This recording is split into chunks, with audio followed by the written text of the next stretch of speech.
ధర్మభిక్షం జీవిత పుస్తకంలోని ప్రతి పేజీ, ప్రతి మాట, ప్రతి అక్షరం నేటి తరానికి స్ఫూర్తిదాయకమని సిపిఐ జిల్లా కార్యదర్శి బెజవాడ వెంకటేశ్వర్లు అన్నారు.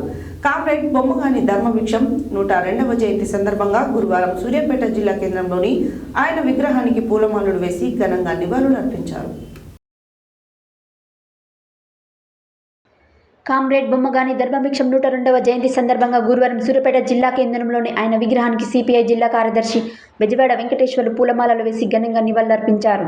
ఈ సందర్భంగా ఆయన మాట్లాడుతూ నిజాం నిరంకుశ నవాబుపై ప్రజాసైన్యంతో తిరుగుబాటు చేసిన తెలంగాణ సాయుధ పోరాట యోధుడు ధర్మభిక్షం అన్నారు. తెలంగాణ రాష్ట్రంలో నిజాం నవాబు పాలన కింద ఉన్న సూర్యాపేటలో విద్యార్థులకు హాస్టల్ పెట్టి వారికి విద్యా బుద్ధులతో పాటు సామాజిక చైతన్యాన్ని నేర్పించాడన్నారు.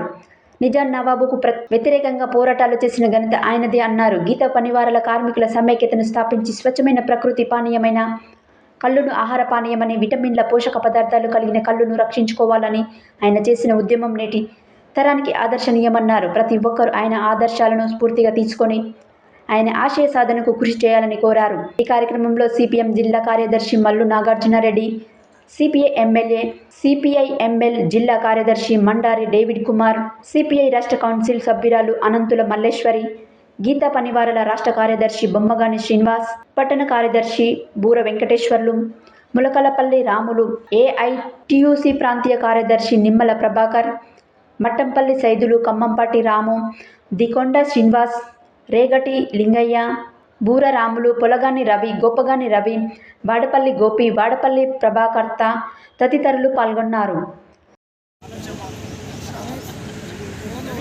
ధర్మభిక్షం గారి 102వ జయంతి సందర్భంగా సూర్యాపేట జిల్లా సెంటర్లో వారి సిపిఐ ఆధ్వర్యంలో వారి విగ్రహం దగ్గర ఈరోజు ఆయన జయంతిని జరుపుకుంటున్నాం. కల్లుగీత కార్మిక సంఘం తరఫున మేము కూడా వారి జయంతి సందర్భంగా వారి శుభాకాంక్షలు తెలియజేస్తున్నాం. ఈరోజు మన వాళ్ళందరూ చెప్పారు ధర్మభిక్షం గారి గురించి. ప్రతి చిన్న పిల్లగారిని అడిగినా, మారుమూలను అడిగినా, ఎక్కడ అడిగినా కానీ వారు తెలియనంటూ లేదు.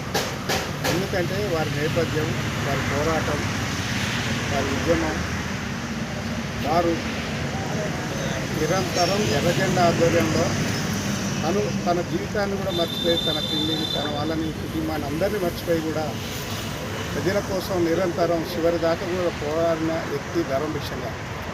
అట్లనే గీతా కార్మికుల కోసం కూడా నిరంతరం ఆ సామాజిక వర్గంలో ఉన్న అతను నిరంతరం కళ్ళు గీత కార్మికుల కోసం పోరాటం చేసిండు. ఆ రోజున్న పరిస్థితులలో ఆ పన్నుల రద్దు కోసం కానీ దానికోసం పోరాటం చేసి తాడుమించి పడి చనిస్తే 20 రూపాయల నుంచి 50 రూపాయల నుంచి తను ఉన్న 2 లక్షల రూపాయలు ఎత్తివేసే వరకు పోరాడింది ధర్మభిక్షం గారు. ఈరోజు 5 లక్షలు కానీ 10 లక్షలు కానీ డిమాండ్ చేస్తున్నామంటే వారు నిర్మించిన బాటే అని చెప్పి ఈ సందర్భంగా గుర్తు చేస్తున్నాం.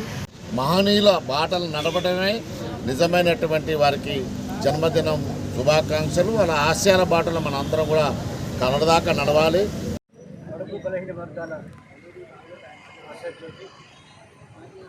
కామ్రేడ్ ధర్మభిక్షం గారి యొక్క 102వ జయంతి ఉత్సవం సందర్భంగా మరి ఈ సందర్భంగా విశేష గౌరవ పెద్దలందరికీ పేరు పేరున ధన్యవాదాలు, శుభాకాంక్షలు తెలుపుతూ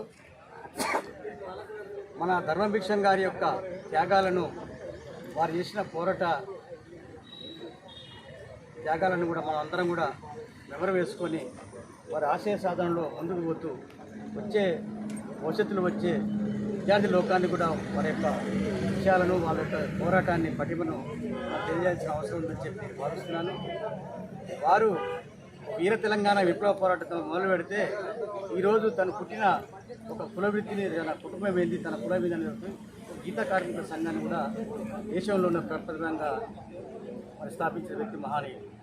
మరి వారు మన మిత్రులు చెప్పినట్టు వారు ఒక కులాన్ని కాదు, ఒక వర్గాన్ని మొత్తాన్ని కాదు, వాళ్ళు యావత్ సర్వ జనుల కోసం వాళ్ళు పనిచేసినటువంటి, త్యాగం చేసిన మహనీయుడు ధర్మభిక్షం. వారి పేరులో ఉంది ధర్మభిక్షం.